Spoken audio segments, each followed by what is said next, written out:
If you're having problems with your septic system and you're tired of spending so much money each year to have it pumped, then SeptiClean is the answer for you. SeptiClean is an advanced specially formulated blend of bacteria used in the treatment of home and commercial septic systems. The breakdown of waste in your system relies on biological activity of naturally occurring bacteria. SeptiClean restores the natural biological process in your septic system and boosts the existing biological activity. SeptiClean is completely safe on all plumbing and can help prevent expensive emergencies in pumping. SeptiClean has approximately 6 to 100 times the bacteria count of other leading off-the-shelf brands in a 1-year supply. SeptiClean comes in a water-soluble pack, which you flush down the toilet once a month with no mess or stress. Save time, money, and maintenance on your septic system. Find SeptiClean at Emporium True Value Hardware on Main Street in Sag Harbor or visit micro-tab.com. That's micro-tabb.com. Micro-tabb.com. Now I want to welcome a former Republican congressman from New York and the author of Harvard Hates America. This year was one of the Republicans for Harris that the Harris campaign touted in their endorsements. In spite of his endorsement, Harris was not able to win. John LeBoutillier. John, it's great to talk with you. Thanks for joining me. Frank, good morning. Talk to you. It's great. Little surprising result. I did not see this coming at all, nor did most people, I don't think. When you say surprising, do you mean the fact that Trump won or the margin of victory? Well, both.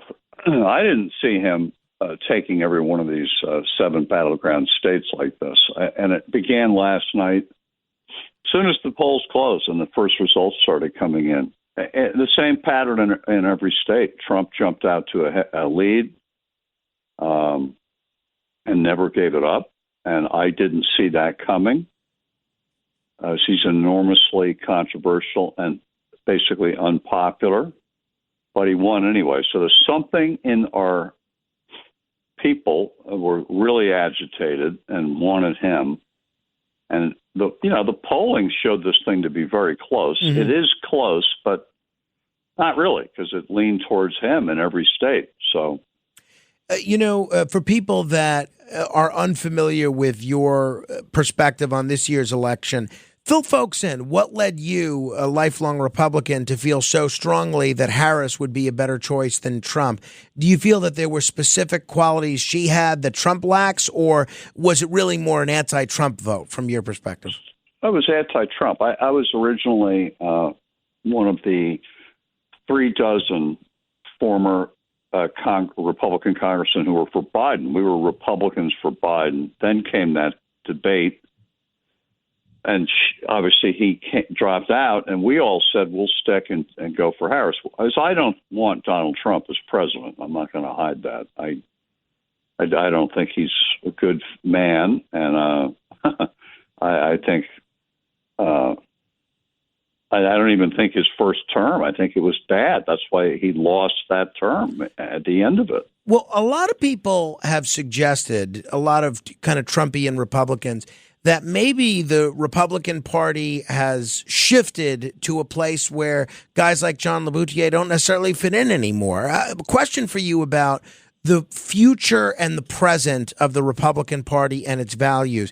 Do you see Trump's victory as a potential permanent shift in the Republican Party's identity, or do you think there's a chance for it to swing back to a more traditional, even moderate platform?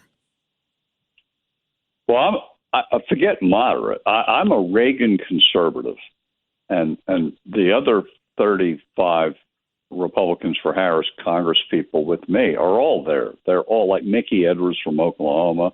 They're all conservative. They were for Reagan in 1980 and 84, and none of them want Trump.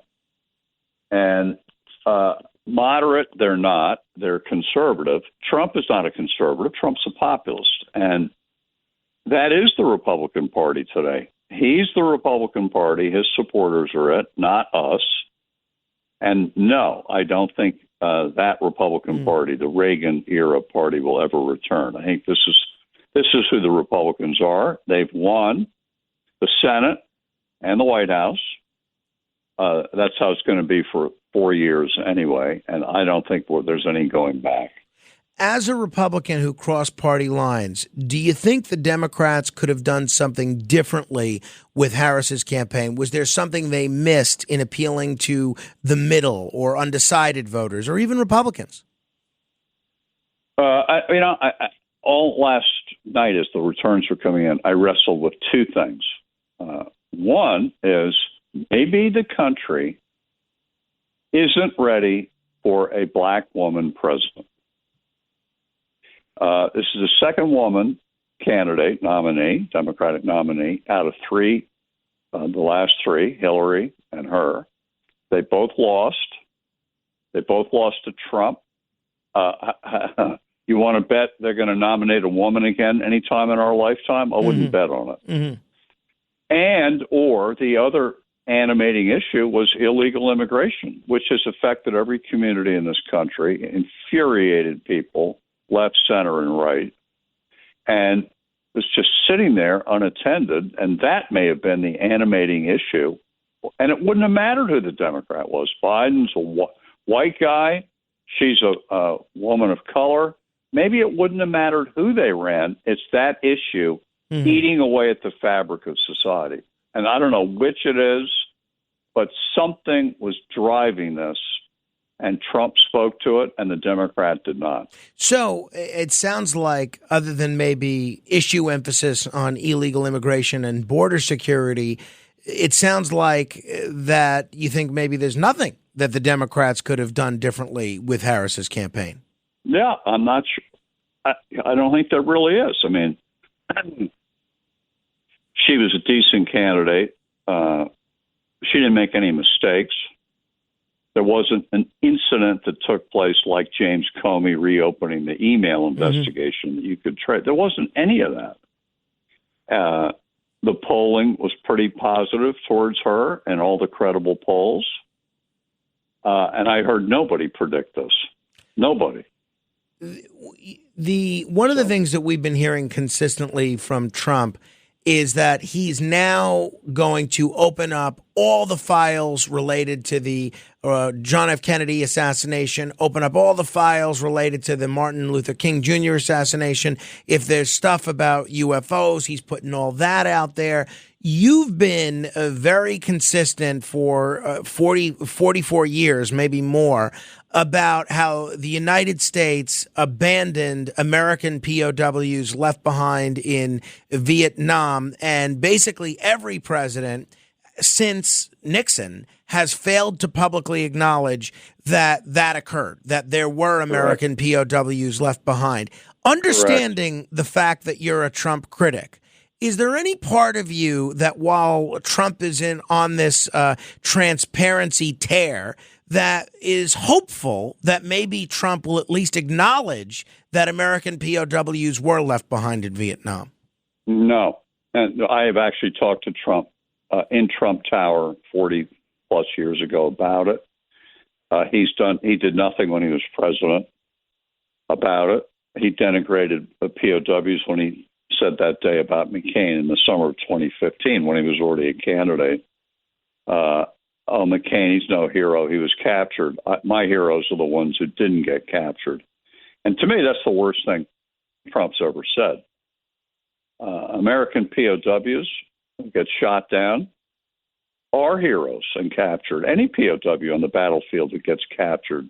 These aren't defectors, Frank. I'm not saying you're saying that. Yeah, but I understand. Trump denigrated them.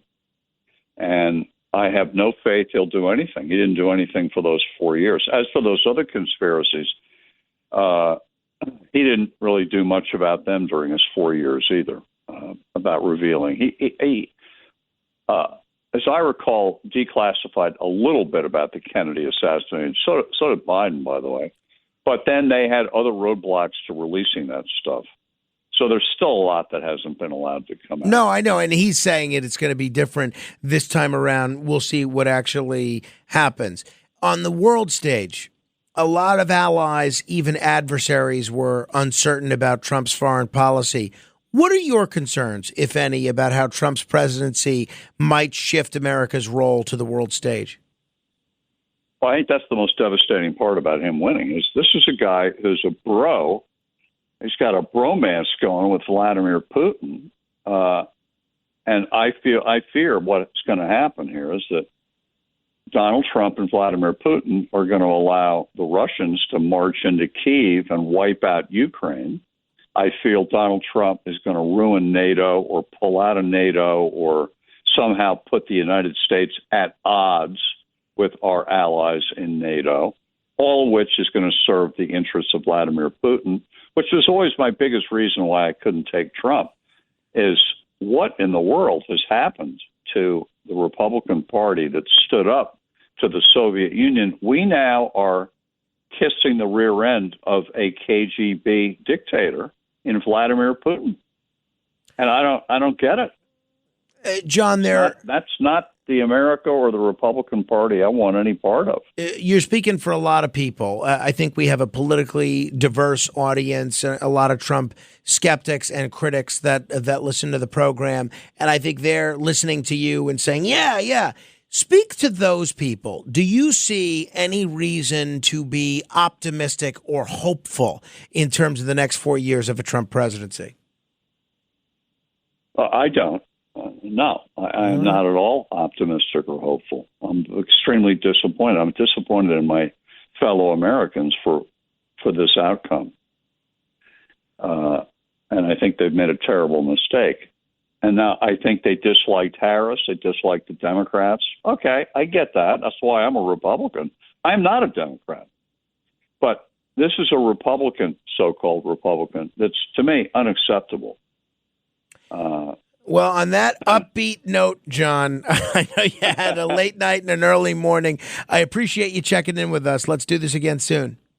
Thank you, Frank. Good to talk to you. John LeBoutillier, former Republican Congressman and the author of Harvard Hates America.